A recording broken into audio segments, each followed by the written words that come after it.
வணக்கம். நான் உங்கள் ஆதிவீரன் யூடியூப் சேனல்லேருந்து பேசுகிறேன். கிராம முன்னேற்றம்ங்கிறது ஒரு குடும்பத்தோட முன்னேற்றம். அப்போ ஒரு குடும்பத்தோட முன்னேற்றங்கிறது ஒரு தலைவியோட திறமை, உழைப்பு, இதுதான் ஒரு குடும்பத்தோட முன்னேற்றம். ஒரு குடும்ப தலைவருங்கிறது ஒரு நாட்டினுடைய தலைவர். ஒரு நாட்டினுடைய தலைவர்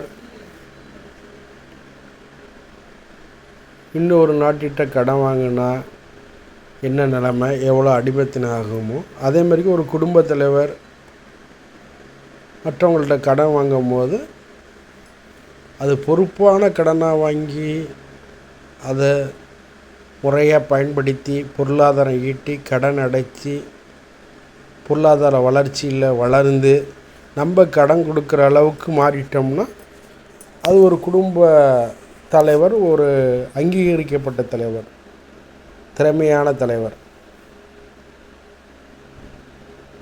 அதே மாதிரி தான் ஒரு நாடும் கடனை வாங்கி பொருளாதார உழைப்பை போட்டு பொருளாதார வளர்ச்சி அடைந்து கடனை திருப்பி கொடுத்து நாம் மற்ற நாட்டுக்கு கடனை கொடுக்கும்போது ஒரு தலைவர் சிறந்த தலைவராக மாறுறார். அப்படி ஒரு கிராமத்தில் உள்ள ஒரு குடும்பத்தின் தலைவர் எவ்வளோ பொறுப்பாக திறமையாக பொருளாதார வளர்ச்சி அடைந்து பொருளாதாரத்தினுடைய நல்லது கெட்டது அறிஞ்சு திறமையாக நிர்வகித்து சந்தோஷமாக ஒரு குடும்பம் எப்படி இருக்கோ, அப்போ ஒரு நாட்டுடைய தலைவரும் அப்படி இருந்து வாழ்ந்து சந்தோஷம் மகிழ்ச்சி அடைந்த மக்களுடைய பலம் நம்பிக்கையாக இருக்குது. அதே மாதிரி தான் குடும்பத்தினுடைய தலைவர் வெற்றி அடைந்து, எடுத்துக்காட்டு ஒரு கவர்மெண்ட் எம்ப்ளாயி,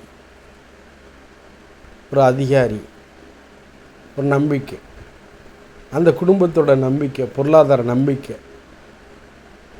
அந்த ஒரு நம்பிக்கை தான் ஒரு குடும்பத் தலைவரினுடைய கடமை. அந்த கடமையாக யார் பொருளாதாரத்தில் வெற்றி அடைகிறாங்களோ அவங்க தான் ஒரு சிறந்த தலைவர்.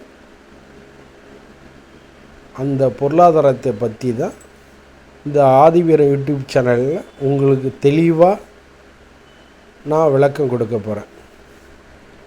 இது சரியாக தவறாக லைக் பண்ணுங்கள், கமெண்ட் பண்ணுங்கள்.